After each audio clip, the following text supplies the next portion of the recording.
Hello guys welcome back to another blog. फार्स्टे ही बोले नी 25 डिसेम्बर सबाइके अनेक अनेक शुभेच्छा, मैरी क्रिसमास टू ऑल। आमी आर मा सकाल सकाल उठे चान टान करे प्रथमे चले गेছিলাম পড়তে, তারপর পড়ে টড়ে এসে চলে আসি চান করে ঠাকুর বাড়ি উৎসবে। তো চলো আগে সৎসঙ্গটা দেখে নি, ভালো করে শুনে নি, বেশি কথা না বলে। আর লোকজন মোটামুটি ভালোই হয়েছিল। সৎসঙ্গ হয়ে যাওয়ার পর দেখা হচ্ছে তোমাদের সাথে।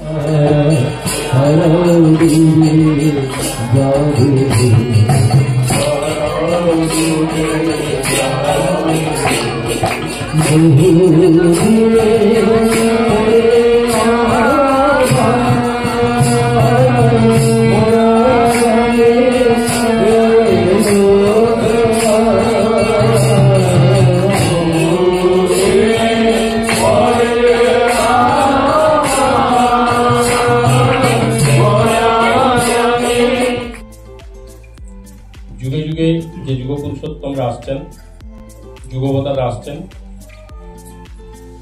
এই যুগে এলেন পরম প্রেমময় শ্রী শ্রী ঠাকুর অনুকীর্তন। জেসাস খ্রাইস্ট মানুষকে কি শিখিয়ে গেলেন? ভালোবাসা। যে মানুষকে ভালোবাসতে শেখো, মানুষের প্রতি আচরণটা তোমার কেমন হবে, এবং মানুষকে সঠিক পথ দেখানোর জন্য জেসাস খ্রাইস্ট এসেছিলেন, এবং তার ভালোবাসার প্রতিদান তিনি কি দিয়ে গেলেন? তার জীবনটাই দিয়ে গেলেন।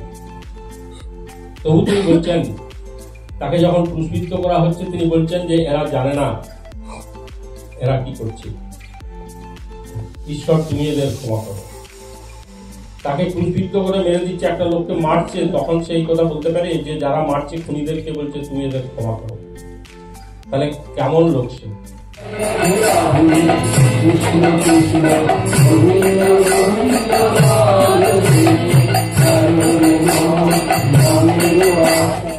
সৎসঙ্গ তো শেষ হয়ে গেল। এরপরে চলো আমি সবাইকে একটু প্রসাদ দিয়ে নিই। আর মহাপ্রসাদ বলতে আমরা কিন্তু যেটা বুঝি সেটা হচ্ছে বাতাসা, সেটা সবাইকে দিয়ে দিই। রাস্তাতেও যে সমস্ত লোকজন মানুষরা এসেছিলো তাদেরকেও আমি সবাইকে দিয়ে আসি, এবং প্রচুর পরিমাণে আনন্দও পেয়েছিলাম। তারপর সবাই মিলে দাঁড়িয়ে একটু ফটো তুলছিলাম, ভিডিও করছিলাম। অ্যাকচুয়ালি আফটার লং টাইম আমাদের দেখা হয়েছে 25শে ডিসেম্বর বলে কথা, তাই না? এবার চলো দেখিনি 25শে ডিসেম্বরে আমাদের মহাপ্রসাদে কী কী ছিল। প্রথমেই ছিল হচ্ছে খিচুড়ি, আর তার সাথে বাঁধাকপির তরকারি, চাটনিও অবশ্যই ছিল। আমি তো একসাথে ধরতে পারছিলাম না, অ্যাকচুয়ালি ভিডিও করছিলাম তো। আর একটু হলে ভিডিও করতে গিয়ে আমার হাত থেকে ফোনটা পড়ে যেত, নাহলে খাবারটা পড়ে যেত ঠাকুরের। তো যাই হোক, এরপরে চলে আসে বোঁদে, যেটা আমি বললাম একটু বেশি করে দেওয়ার জন্য, তারা আমাকে দিয়েও দেয়। এরপর সন্ধ্যেবেলায় চলো ঠাকুরের প্রার্থনা করে নিয়ে আমরা চলে যাই কেক কাটবার জন্য। ঠাকুরকে বাদ দিয়ে জীবনে কিছু আমরা কোনোদিনও কল্পনাও করতে পারি না, তাই তাকে নিয়েই আমরা চলে গেলাম ম্যারি ক্রিসমাস অর্থাৎ বড়দিন পালন করবার জন্য। তাই সেটাও ছিল আমাদের কাছে একটা ভীষণ ইম্পর্টেন্ট এবং ভীষণ একটা এক্সাইটমেন্টের ব্যাপার।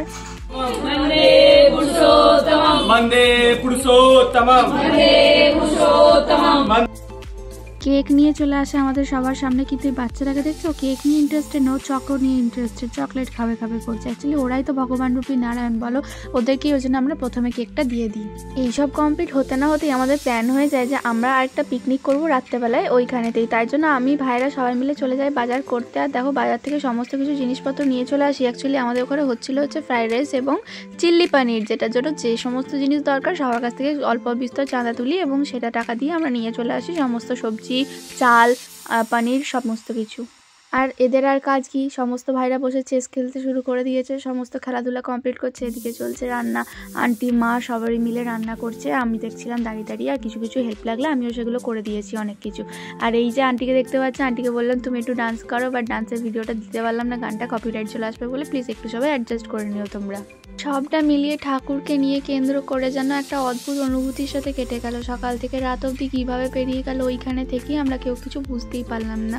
ফ্রাইড রাইসের জন্য এখানে সমস্ত সবজি ভাজা চলছে, কিন্তু আমরা ভাবছি যে কখন আমাদের খাবারটা হবে। এবং ততক্ষণ আমি আর ভাই মিলে এখানে একটুখানি মজা করছিলাম, মুখ দিয়ে খুব ধোঁয়া বেরোচ্ছিলো, তাই আমরা দেখাচ্ছি যে দেখো আমরা কী সব খেয়েছি উল্টো পাল্টা। না সেরকম কিছুই খাই না, চলো এবার পনির খেয়ে নিই, আমরা তো ভালো ছেলে মেয়ে।